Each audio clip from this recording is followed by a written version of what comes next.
This is my favorite. When you've set all the things in motion to help that leader be prepared, they canceled all of it. They didn't read your Oh, email. They yes. canceled the time with you. They didn't pick up your phone call. They walk into the meeting whispering to you, by the way, I haven't read anything that you sent me. You get in there, you carry them through the meeting, and then you walk out and they're like, I didn't like what you said. And the problem is you didn't manage up. And I'm like, mother, whatever. Yeah. Welcome to Brave Proximity, the space where leaders and changemakers finally exhale, tell the truth, and get the validation they rarely receive. This is not a how-to podcast. This is not motivational wallpaper or corporate comfort language. Here, the messy, is it just me? Moments become turning points. I'm Marissa Green. I'm Susan Page, and we are futurists and practitioners who have spent decades inside turbulence, helping leaders who care deeply navigate culture, crisis, egos, expectations, and everything in between. We've seen the gap between what leaders and changemakers feel and what they're allowed to say. Brave Proximity is a place to close that gap. Each episode starts with the elephant in the room, often disguised as a pet peeve, and we follow it to the deeper truth underneath. We do not just talk about leadership. We get close to what leadership actually feels like. Managing up is just managing someone who thinks they're leading you. Marissa. Truer words were never spoken. When was the last time that you managed up so hard that you basically had to write a thank you note to your own leader? It's like managing up, and there's an element of managing up that's also feeding their ego. You can't, right? Like, and Yeah. I know we're going to talk about whether managing up is actually like a real thing or what it should be called. But for the moment, like if we talk about what you actually end up doing in managing up, it's like a little bit of making their job easier and then a little bit of making sure that they feel like they're on the pedestal above you. Like they it's, okay.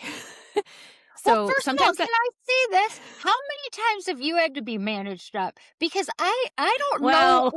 I might have been had to be managed up, but at the same time, if somebody's wasting their time trying to like massage my ego, do something else. I don't do something want. else. Yes. I think that's the thing. I think that, and we'll get into it. So actually, first, let's put the elephant in the Yeah. room, and that's that.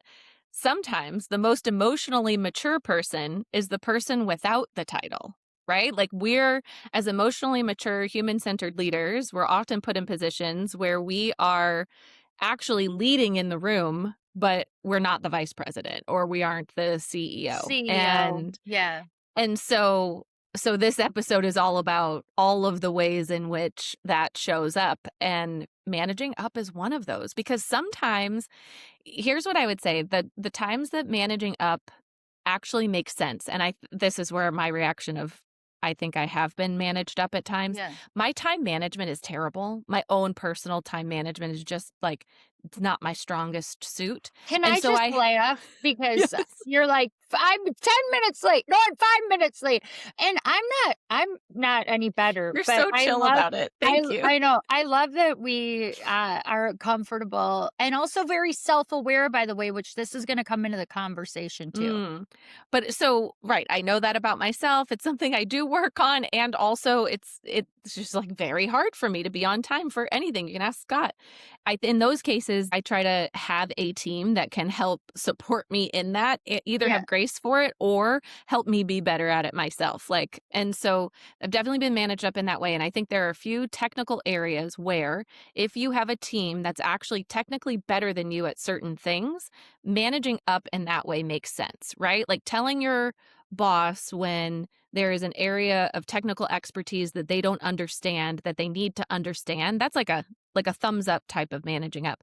But I Yeah. think what we're digging into today is more of the ego stroke managing up that Yes. we want to get rid of. It's like, okay, be more emotionally aware in the meeting. I don't want to have to pull you out afterwards and be like, FYI, those 3 things that you said to Susan really upset her, and you might want to change your tone next time, because nobody likes that, first of all.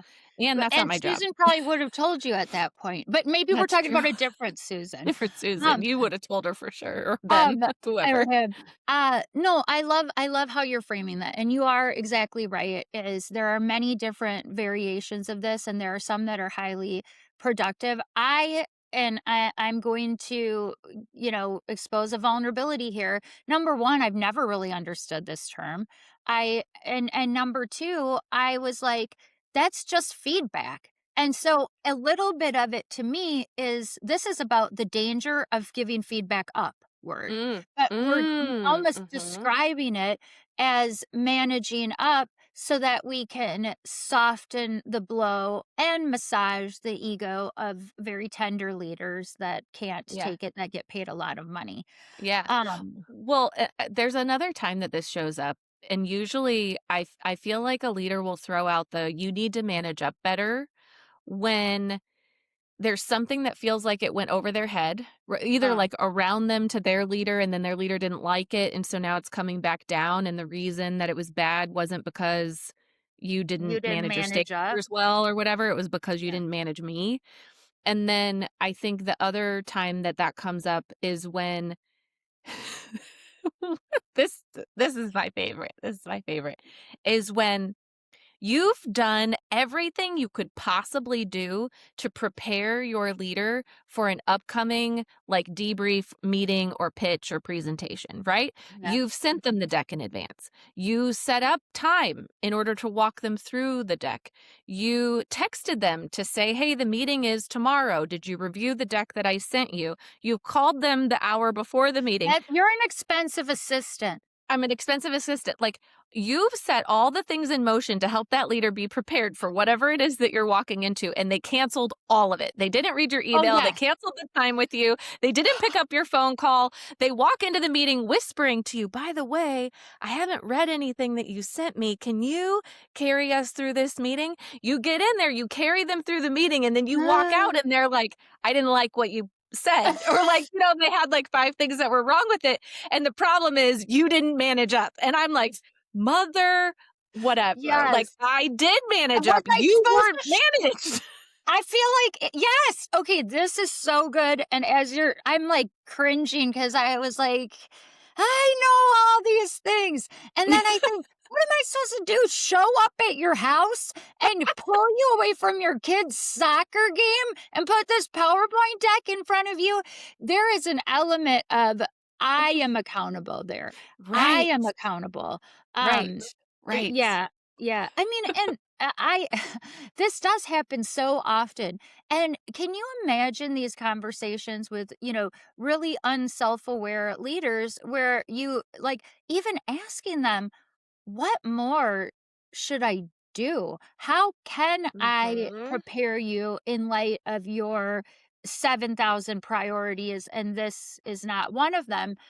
And at the same time, I think there is a woven in fabric of decision making here.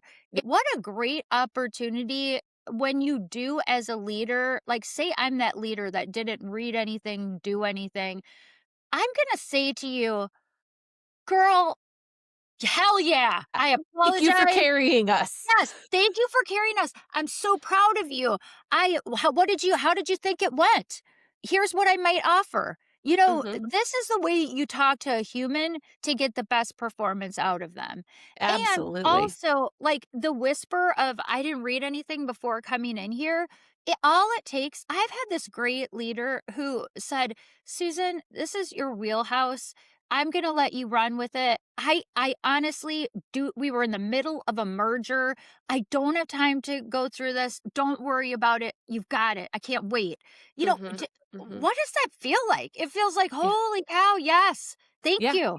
It feels great because and here's where the emotional maturity comes in, I think. This happens most frequently with leaders for whom a sense of control is really important. A sense of control equals their sense of power and their sense of value in Of the value. organization, Mhm. right? And so they get antsy and angsty if they don't have all the knowledge that's in your head, right? And so your job becomes less about producing really great work and adding value to the organization and more about figuring out how to take your knowledge set and make sure your boss also has it.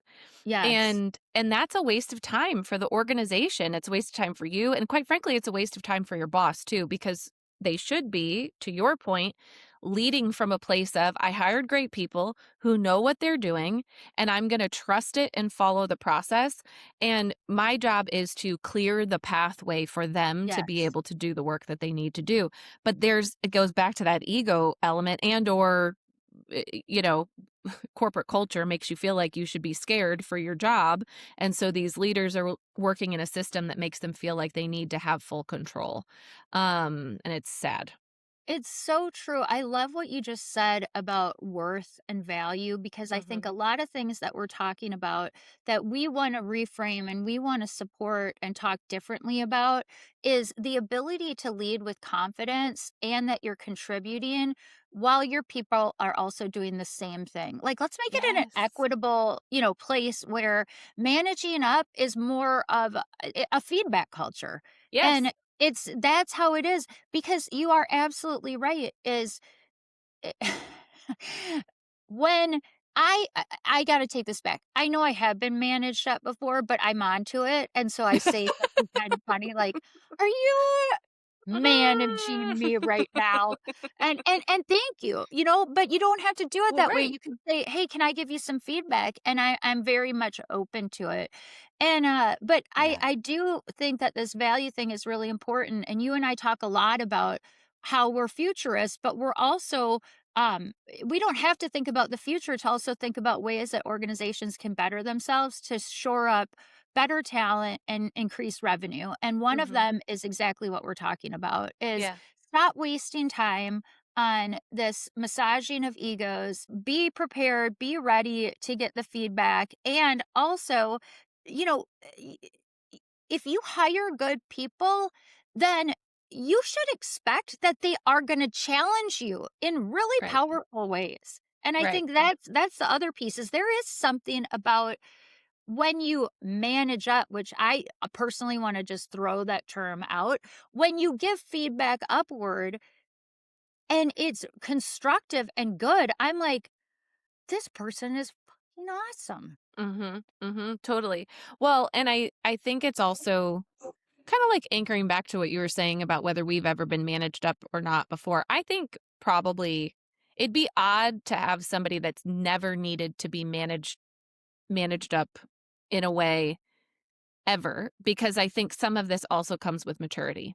There Correct. is a time in our careers where we wouldn't have understood or been self-aware enough to like know what the feedback needed to be. And I agree with you, it could just be called feedback. It doesn't have to be managing up. Right. But I think as you become more mature and you've kind of been around the block, so to speak, inside organizations, you start to see the system for what it is and Mhm. you start to recognize how much fear is playing into the way you're leading And psychological safety. and Yeah. psychological safety. And like, gosh, we need to do an episode on psychological safety because I have a bee in my bonnet around it. I'm like, people, it became a high platform issue when DEI also became a more prominent program or initiative in Yeah. organizations.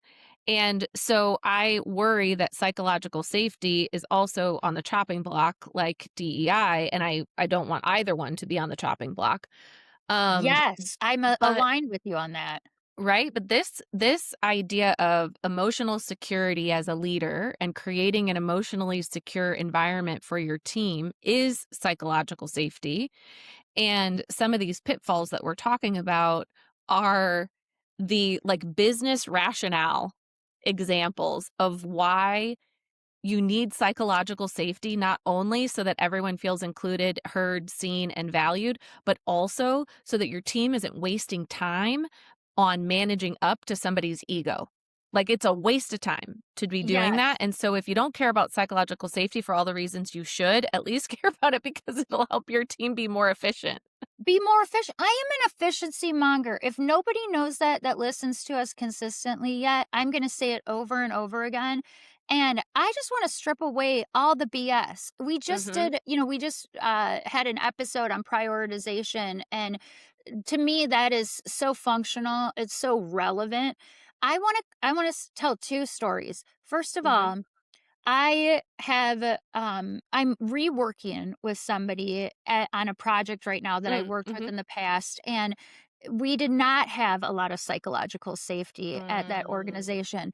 And yesterday, this person called me and said, I said, "How's it going?" And she said, "I've never seen anything like this before." And I was like, "Well, Mhm. wait a minute, what?"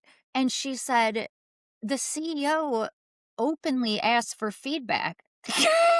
And And I he said, actually wanted to hear what she had to say.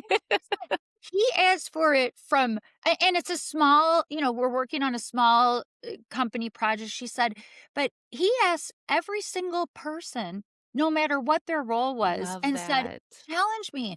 And this individual, I tell this person all the time is, "You are liquid gold. You need to replicate yourself." And it's not like the stakes aren't high. We're dealing with Sure. high value work here. And Just but then the second thing that I wanted to say, going back to an illustrative example of what we're talking about when you hire good people, is when I was in a role where I wasn't a technical expert and I had a bunch of people below me, mhm. my leader said, "It's time for you now to lead and step away. You don't have to facilitate every course. And in fact, you shouldn't. You have Yeah. multiple facets of the business." A new leader came in and said, "Why aren't you doing all the tactical stuff?" And it was soul crushing, and Yeah. also and said, "How do people know who you are? How do people know the value that you add?" And I felt like, if you think like, there are Right. such a multitude of ways to add value, and why would I wanna duplicate the exact same value proposition that my team individually is giving to the organization? So, Yeah. I know Yeah. we're gonna get to reframes eventually and stuff, but I want you to think critically about that, because if your value is tied to you doing the role that you hired your team to do, that is inefficient. It's Right. inefficient. It's inefficient, and that's a really good example where a team starts to feel like they have to bridge this major gap Mhm. because they have to take their minds and put it into yours so that you feel comfortable and confident to be the one to take everything forward. It's Right. also where you end up having a spin in feedback because when you don't fully understand whatever the project is or whatever the expertise is, and you sort of come in with your blind set of questions, it wreaks havoc on Oh, the work, right? How many yeah. times and it's so interesting, like, now being in client work, how I mean, you can tell in a hot minute on a Zoom call with a team. I'm not even talking about reading the room in a physical room. I can tell in a hot minute on a Zoom call how much hierarchy matters in an Yep. organization because even on a close-knit team, even on a team where I would think, okay, they work together every single day, they should know each other really well, they should have a vibe and a connection and whatever. Yep. Even on a team like that, when the leader has the most airtime and I can like sense fear in people. I don't know. No, I I know know. you can too. Well, I know that you can. And again, a superpower where people be like, "You're so sensitive," where Right. really you're amazing and you're identifying things before they become a shitstorm. Exactly. And so it's like I'm just watching everybody listen to, what these different leaders are saying. And I'm watching them start to get really uncomfortable when they realize because, sometimes we're working on a project where I know the project intimately and I Yes. know if the leader's gone off the rails, right? And isn't Yes. actually communicating about the project in the way that we are designing it or the way in which we've been talking about it. And you'll watch the fear start to come on when the person under the leader realizes that they're going to have to correct them or that they're going to have to Ah. like make a pivot mid-meeting to make sure that it makes sense. And it's like this whoosh of fear happens and we've had some clients where the team won't even do it. The team just lets it go and me or my partner have to jump in and be the ones to do it, which is kind of our job as consultants. Like, people love to throw the shit our way. But Yeah.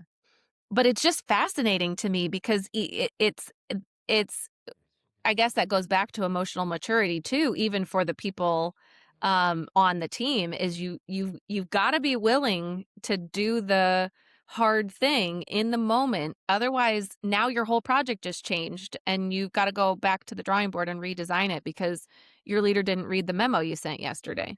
Yeah. Okay, another thing that I started to think about that I feel like is gonna hit it's gonna, ruffle some bees in you and your bonnet, I don't know. Some of this also is about I'll wear a bonnet the next time. that would be fabulous. I That think this is yes, that will I was be already gonna wear a lampshade because you know how in the studio recorded ones, I have yeah. that crazy Oh, lamp behind me? My mom's written me at least 3 times telling me how terrible that lamp is and why is that lamp there and can't I move it? And I'm like, "Well, we recorded 12 episodes with the lamp. I can't move it." And so Scott was like, "You should wear a well, lampshade one day just to just to be funny." So anyway, now it's gonna I be a bonnet. also feel like you foreshadowed that lamp as we were recording. You said, "I mean, this lamp is back here. I think my mom's gonna say something." I feel like you foreshadowed it, I which probably did. again, telepathy. But Yeah. I Okay. I keep coming back to this, and then I know we want to get to the reframe. A lot of this has to do with the ability to allow your team to make decisions and make them with confidence and not overturn them. And Mhm, the mhm. overturning of decisions, and it's okay. Like I want to say this is it's okay to change your mind. But you need to know what the original decision was. And Right. how demotivating is it when somebody gives you 10 things that were wrong? And I'm not for the shit sandwich. Like, just give it to me. Just tell me Right, what just tell me. you Just wanted. tell me. But again, unself-aware leaders have very little interest in delivering something that will land with support as a human and will help the go forward path be expedited. A Yeah. lot of times I see a and I've seen leaders horribly antagonize people, like they're walking the plank, like they're throwing Mhm. tomatoes at them, and the person's walking naked or something, and that's not what this should be like. We are adults.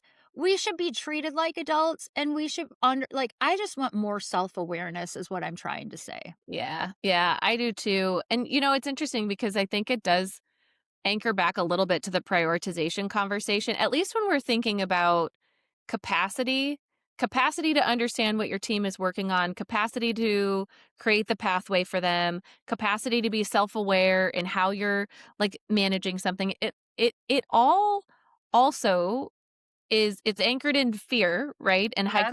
hierarchical organizations. It's also anchored in this like rooted sense of everybody's busy, nobody has time for Bandwidth. anything. And so the sense of urgency behind something feels so significant and then, people don't have time to do the thinking work that they should have done before the meeting. And so you're just in this churn of Mhm. giving feedback in inappropriate ways, not really being able to lead your team. Because I do have a bit of empathy for even the unself aware leader, where in a lot of organizations, leaders are so inundated with more than what is actually reasonable for a human to handle that I do think it makes it difficult to be fully self-aware because you're just trying to tick boxes. Okay, yes, I love that you feel empathetic for these leaders. And I always am like, God, people are gonna think she's so unempathetic. I do have empathy. You are right, and I have some, but I also think that at a certain point, that when a leader is making it more difficult for a team to be able to deliver the feedback, and that feedback is more and more consistently being massaged, and it's taking up time Yeah. and Yeah. energy, Yeah. then you, as the person who is managing up, you need to decide, is this serving me? Right. Because you can't write it in a performance review because your leader's going to be like, you don't get credit for that. I'm That's just part of fine. your job. That's This table is part of stakes. your job. There And should then, be there should be yeah, a special place in your review. You know how there's boxes for different yeah, sections of the review? It should be like bonus section. And there should be like 4 or 5 categories. Category 1 is managing up for a difficult leader. Section Yes. 2 is I have more emotional intelligence than everyone I work with. True Section or 3, false? and you like check the boxes if they're true, and you get like an extra bonus. A high five. If you get fired, I No, mean, you get a new project. Is what you yes, get. that's right. The curse of the confident, as our friend John Honeyford likes Yes. to say. No, I know, but I do poke fun at this, but I poke fun at it in a way that I hope that leaders can say, "Oh shit, I've done that." Because listen, I'm Right. the We've first all person. been there. We've Yes, all been. we've all done it, but I do think that we need to, people in the audience, we want to validate you, but we also want to say there's a point where are you learning anything from this leader Mhm. anymore? And, Mhm. are you that leader? Are you Mhm. ready to level up and you are just constantly in the weeds? And so Mhm. Mhm.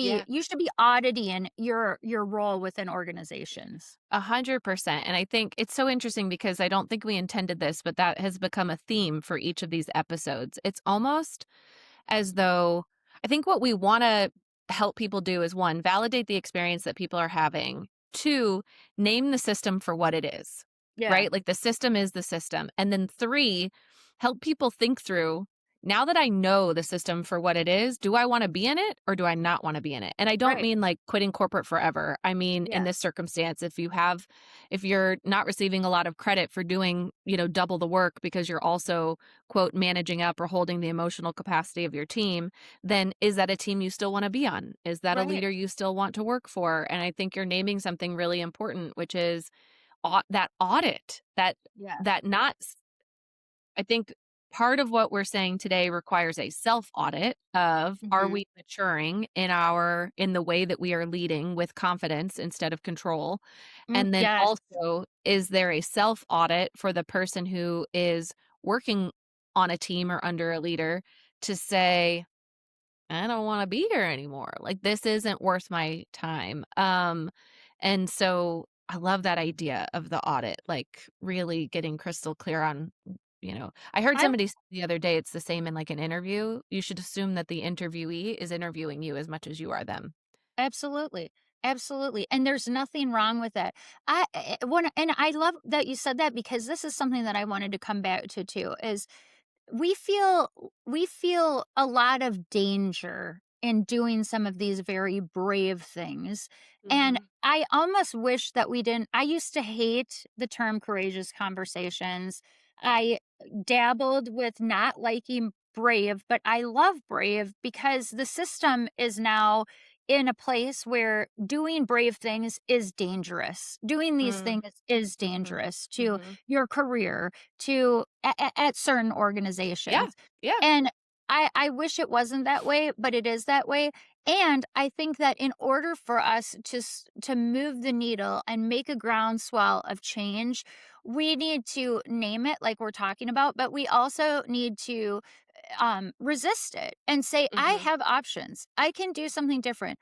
There's nothing wrong with me giving my leader feedback. And if Yeah. there is, I'm in the wrong organization. I'm in the wrong organization. So there is a pervasive fear of scarcity that exists in our culture, like and it's not just Similar. America, it's like around where it's like underlying almost everything is a Mhm. heavier focus on the risk than the Yes. reward. Yes. And that is a scarcity mindset. The mindset Yep. of, if I do this thing that Yep. actually in reality isn't that brave. Like brave to me, I love the word because it's also a little bit like, well, no, duh. Like, Yeah. yes, like, Duh. but it feels brave because we have this sense of scarcity or this sense of everything feeling like a Yes. danger or a risk. And so then it feels like we have to be brave in order to do the right thing. And I, there Oh is God. that would be like a, Highlight that. You're right. right. And so this is a much harder thing to embody and to feel inside a corporate system Mhm. because the scarcity, the risks, and the dangers are what you see, feel, and experience almost all the time in like almost every interaction. And I heard somebody say yesterday that it's true on our like social field too. So on the news, you open up your news feed, turn on the morning news, and they are not communicating all the love in the world. They're not communicating the positive things that are going Well, on. a baby panda was born. I'm like, Right, "Yes, right. God. Thanks, Exactly. God." No, they're telling you about the baby monkey who's been separated from his mother and is absolutely like, In they war-torn yes, somewhere. and Yes. somewhere we get shown all of the negative things because it keeps us feeling at risk. It keeps us feeling fearful. Yeah. And inside organizations, the same is true. Like it's kind of this consistent conversation about the fears and the dangers and the risks. And like, don't say that because somebody's going to fire you, or don't say that because they won't give you your bonus. And like all of those things might be true, but we are now at a point inside these systems where especially if you want to be a change maker, especially if you are a human-centered leader, especially if you want to find a way to keep a job in the new era of work Yeah. with AI, now is your opportunity to be the one who pulls the spotlight out and says, "We can do better. We can do better." Yeah. And it's And as simple as that.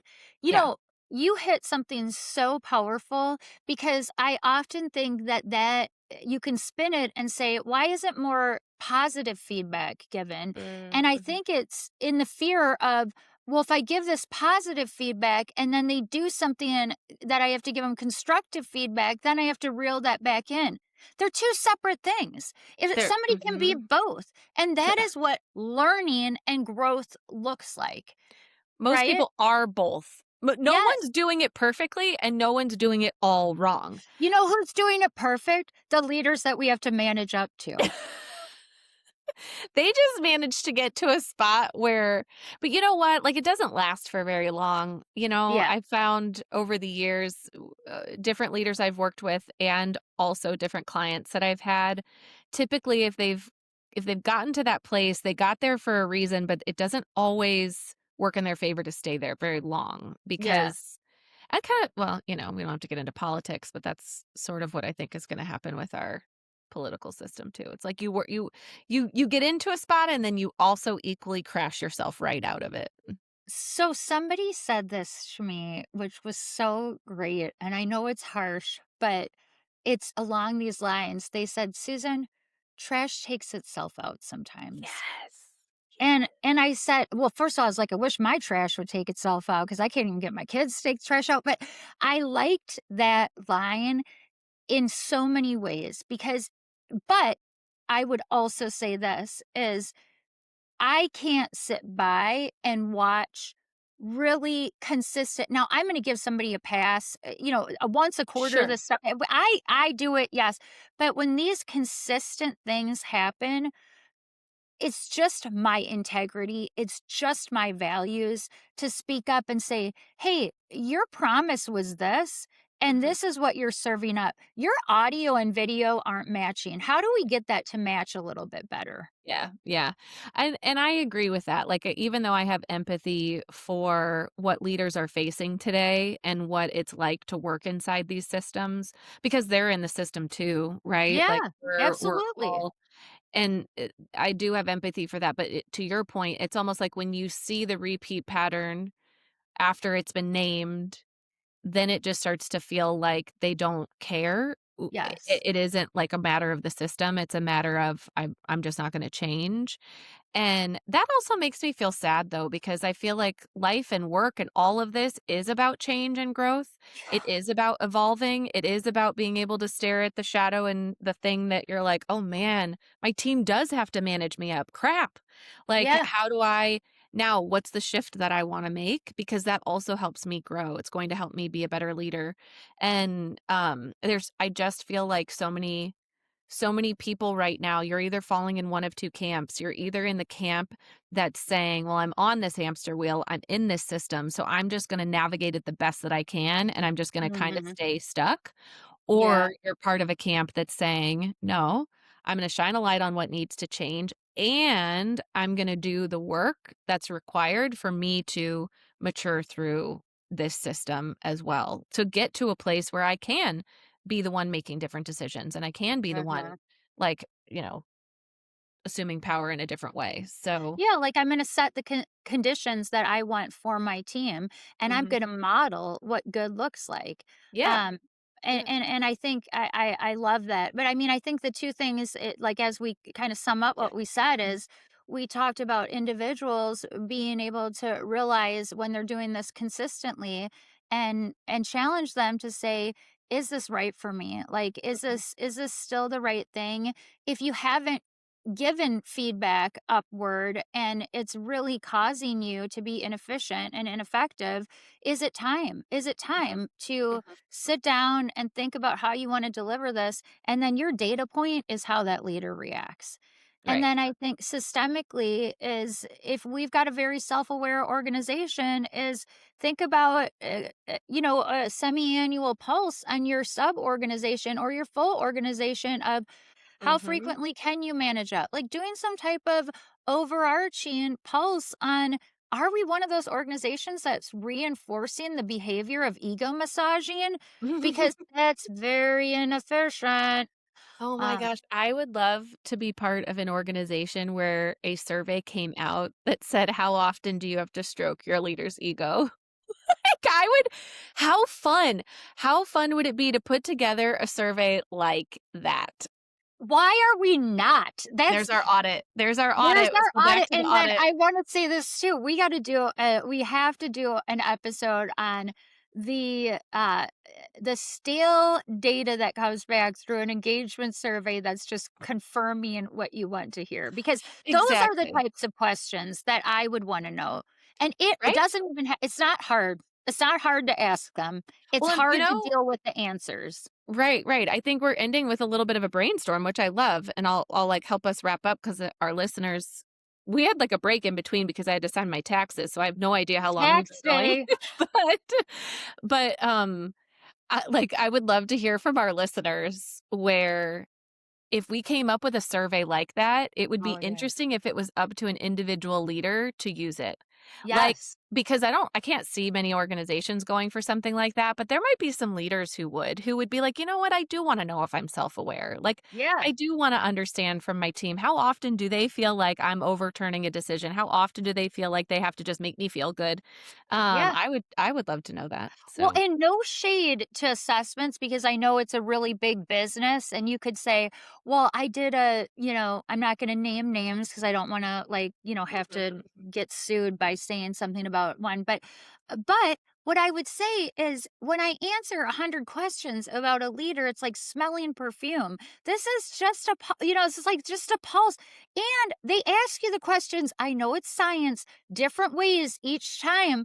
And I feel as though I meant what I said. I don't I need to be told you asked the first again. time, right, you didn't listen when I answered it 10 questions ago.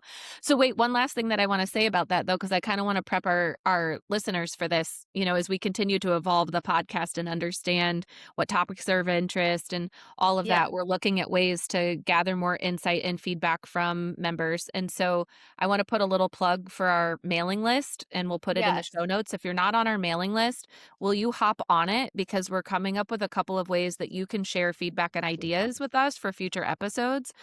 The other thing is, and I'm throwing this at you because we haven't talked about this yet, but we kind of brainstormed on it a little bit yesterday. I think we should do a series on the parts of organizational work that need to be blown up. I 1,000%. That is coming. That's That come is I think that coming. should be, like, our next series of, like, That is we just take, coming. like, one thing at a time of, like, in a new way of working in the next era of work, what are the 5 things that we could just say, like, off Yes. the list? Just Yeah. it gets And removed. you're welcome, by the And you're way. welcome, and for any companies that get impacted by us saying that, you better go start a new company. I know, right? Right? Okay, Oh, this was fun. Okay, I thank know, I'm, you like, so saying much. goodbye like we're on our own Zoom call. I know. Okay, Well, we bye. kinda are, but I thank know. you, listeners. This is amazing. Thanks, Um listeners. We'll see you next time.